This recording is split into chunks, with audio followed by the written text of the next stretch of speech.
Namaste, welcome to Storyboard.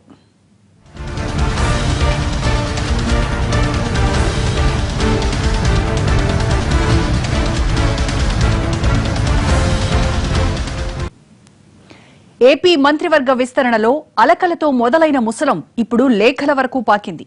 Cabinet లో చోటు దక్కని ఎమ్మెల్యేలను బుజ్జగించి హమ్మయ్య అనుకుంటున్న టీడీపీ నేతలకు ఆ పార్టీకి భాగస్వామిగా ఉన్న బీజేపీ నేతలు సంధిస్తున్న లేఖాస్త్రాలు లేనిపోని తలనొప్పులు తెచ్చిపెడుతున్నాయి. తాజాగా ఏపీ కేబినెట్ లో 4 వైసీపీ ఎమ్మెల్యేలకు చోటివ్వడం పార్టీ ఫిరాయింపుల చట్టం కింద రాజ్యాంగ ఉల్లంఘనే అంటూ బీజేపీ నాయకురాలు పురంధేశ్వరి లేఖ రాయడంతో కొత్త వివాదం తెరపైకొచ్చింది.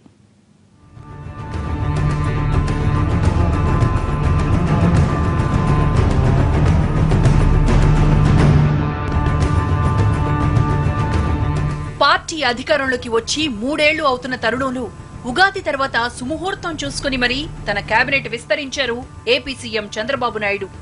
గ్రహబలం బాగాలేదో ముహూర్త బలం సరిగా లేదో తెలియదు కానీ కేబినెట్ లో చోటు దక్కని నేతలంతా వరుసపెట్టి అసంతృప్త రాగాలు అందుకున్నారు.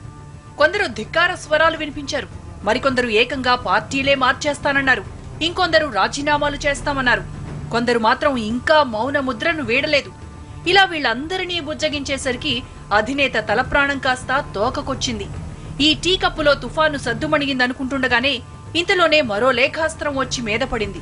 ఇది ఏ ప్రతిపక్ష నేతో సంధిస్తే లైట్ తీసుకునేవారేమో, కానీ ఏరి కోరి భాగస్వామ్య పార్టీ బీజేపీ నాయకురాలే ఈ లేఖాస్త్రం సంధించడం టీడీపీకి మింగుడు పడటం లేదు.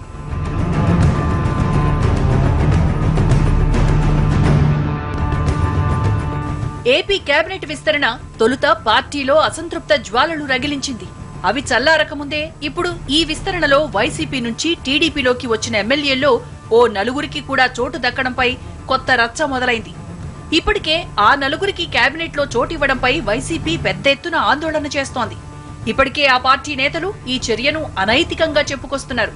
కానీ ఇంతలోనే టీడీపీ భాగస్వామ్య పార్టీ అయిన బీజేపీ నాయకురాలు పురంధేశ్వరి ఏకంగా కేంద్రానికి లేఖ రాయడంతో ఒక్కసారిగా వివాదం భగ్గుమంది. ఇప్పటికే వైసీపీ విమర్శల దాడితో పాటు స్పీకర్ని కలిసి ఫిర్యాదు కూడా చేసి యుద్ధమే చేస్తోంది. దీన్నుంచి ఎలా తప్పించుకోవాలా అని తంటాలు పడుతున్న టీడీపీకి పురంధేశ్వరి లేఖ మరో భారంగా మారింది. అధ్యక్షుడు జగన్మోహన్ రెడ్డి గారి నాయకత్వంలో రాబోయే 2-3 రోజుల్లో ఢిల్లీకి వెళ్లి వాళ్ళ దృష్టికి కూడా తీసుకొచ్చే కార్యక్రమం చేస్తున్నాం. ముఖ్యంగా ప్రతిపక్షానికి చెందిన ఎమ్మెల్యేలను కొనుగోలు చేసే కార్యక్రమం చేసి వాళ్ళ చేత పదవులకు రాజీనామా చేయించకుండా ఏకంగా మంత్రివర్గంలోకి తీసుకుని ప్రమాణ స్వీకారం చేయించే కార్యక్రమం సిగ్గుగా జరుగుతుంటే దీన్ని గవర్నర్, రాజ్యాంగాన్ని కాపాడవలసిన వ్యక్తి గవర్నర్ ఏ విధంగా చేస్తున్నారు అనే విషయంపై వ్యక్తిగా గవర్నర్ గారు దృష్టికి తీసుకోవడం జరిగింది. రేపు ఢిల్లీకి వెళ్లి రాష్ట్రపతి గారు అపాయింట్మెంట్ అడగడం జరిగింది, ప్రధానమంత్రి గారు అపాయింట్మెంట్ అడగడం జరిగింది. ఇంకా మిగతా పార్టీ నాయకుల అపాయింట్మెంట్ కూడా తీసుకుని దీనిపై ఢిల్లీలో కూడా సుదీర్ఘంగా అన్ని పార్టీ నాయకులు మద్దతు తీసుకునే కార్యక్రమం కూడా చేస్తాం. మేము పార్లమెంట్ సభ్యులు పార్లమెంట్ లో కూడా ఈ విషయంపై లేవనెత్తే కార్యక్రమం కూడా చేస్తామని చెప్పి సందర్భంగా తెలియజేసుకుంటున్నాం. 2014 అసెంబ్లీ ఎన్నికల తర్వాత వైసీపీ నుంచి భారీగా టీడీపీలోకి వలసలు మొదలయ్యాయి. ఇలా ఒక్కొక్కరుగా మొదలైన వలసలు ఏకంగా 21 వరకు చేరాయి. అయితే వీళ్లలో కొందరికి కేబినెట్ పదవులు ఇస్తామన్న హామీలు ఇవ్వడంతో పార్టీలు మారారన్న విమర్శలున్నాయి. అయితే కేబినెట్ విస్తరణలో వీరికి మంత్రి పదవులు ఇవ్వాలా వద్దా అన్న మీమాంస మొదటి నుంచి పార్టీ అధిష్టానంలో కొనసాగుతూనే ఉంది. ఎందుకంటే తెలంగాణలో తమ పార్టీ నుంచి అధికార పార్టీలోకి జంప్ అయిన నేతలకు కేబినెట్ పోస్టులు ఇవ్వడంపై న్యాయస్థానాల్ని కూడా ఆశ్రయించింది టీడీపీ. ఇప్పుడు అదే తప్పిదం తాను కూడా చేస్తే ఇబ్బందులు ఎదురవుతాయన్న భయంతో చాలా తర్జన భర్జనలు జరిగాయి. కానీ ఎట్టకేలకు ఇలా వైసీపీ నుంచి వచ్చిన వారిలో 4 కేబినెట్ లో చోటు దక్కింది. భూమా అఖిలప్రియ, అమర్నాథ్ రెడ్డి, సుజయ్ కృష్ణ రంగారావు, ఆదినారాయణ రెడ్డిలకు కేబినెట్ లో చోటిచ్చారు చంద్రబాబు నాయుడు.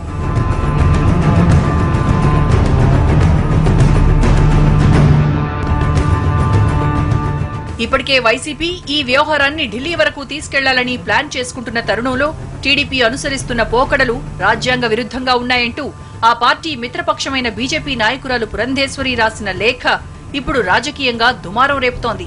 ఇలా మిత్రపక్ష నాయకురాలే లేఖ రాయడం టీడీపీ అధినేతకు మింగుడు పడటం లేదు. ఇన్నాళ్లు వైసీపీకి కౌంటర్ ఇస్తున్న టీడీపీ ఇప్పుడు బీజేపీకి కూడా బదులివ్వాల్సిన పరిస్థితి తలెత్తింది.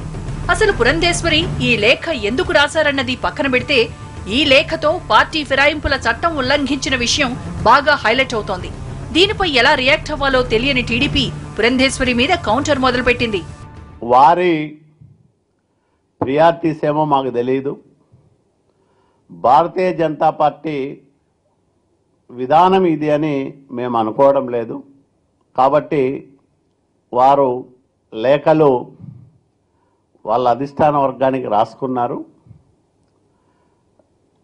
దాంట్లో ఉన్న విషయాలు కానీ లేదా దాని వెనుక ఉన్న కారణాలు కానీ మనం విశ్లేషించుకోవచ్చు.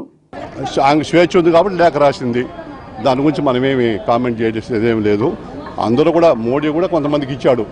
అప్పటికప్పుడు కాంగ్రెస్ నుంచి వచ్చిన వాళ్ళు కూడా మంత్రి పదవులు ఇచ్చాడు. మోడీ కూడా ఇచ్చాడు. బీజేపీ వాళ్ళు కూడా ఇచ్చారు. ఆడ మణిపూర్ సీఎం ఎవరా ఆయన అప్పటికప్పుడు వచ్చినోడే.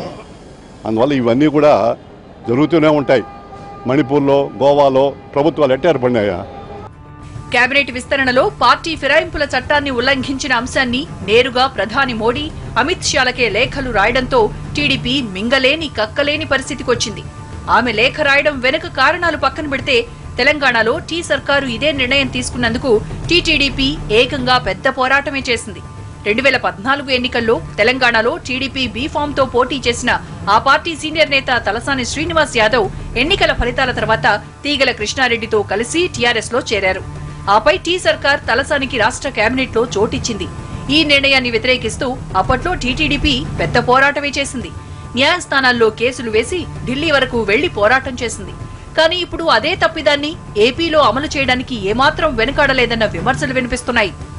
తెలంగాణ ప్రభుత్వం తీసుకున్న నిర్ణయం తప్పు అని కోర్టులకెక్కి చెప్పిన తెలుగుదేశం తాను మాత్రం అదే తప్పిదాన్ని చేయడంపై ఎన్నో విమర్శలు వినిపిస్తున్నాయి. ఇది రాజకీయాల్లో నైతిక విలువల్ని పూర్తిగా విస్మరించారన్న సంకేతాల్ని ప్రజల్లోకి పంపుతున్నాయి.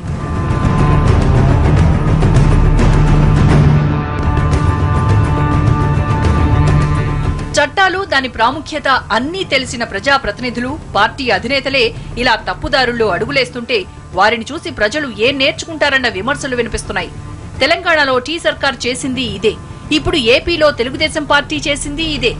ఇలా ఎవరికి వారు తమ రాజకీయ ప్రయోజనాల కోసం రాజ్యాంగాన్ని తుంగలో తొక్కి ఇలా ఇష్టానుసారం నిర్ణయాలు తీసుకుంటే ప్రజలకు ఏం సందేశం ఇచ్చినట్లవుతుందన్న విమర్శలు వినిపిస్తున్నాయి. మొత్తంగా తలసాని శ్రీనివాస్ యాదవ్ విషయంలో తెలంగాణ సర్కార్, ఆ 4 వైసీపీ ఎమ్మెల్యేల విషయంలో తెలుగుదేశం పార్టీ తీసుకున్న నిర్ణయాలు మాత్రం పార్టీ ఫిరాయింపుల చట్టానికి వ్యతిరేకంగా ఉన్నాయన్నది మాత్రం వాస్తవం. మరి ఇంత అనైతికంగా ఆ పార్టీలు ఎందుకు నిర్ణయాలు తీసుకున్నాయన్న విషయం మాత్రం ఎవరూ ప్రశ్నించే పరిస్థితి లేదు.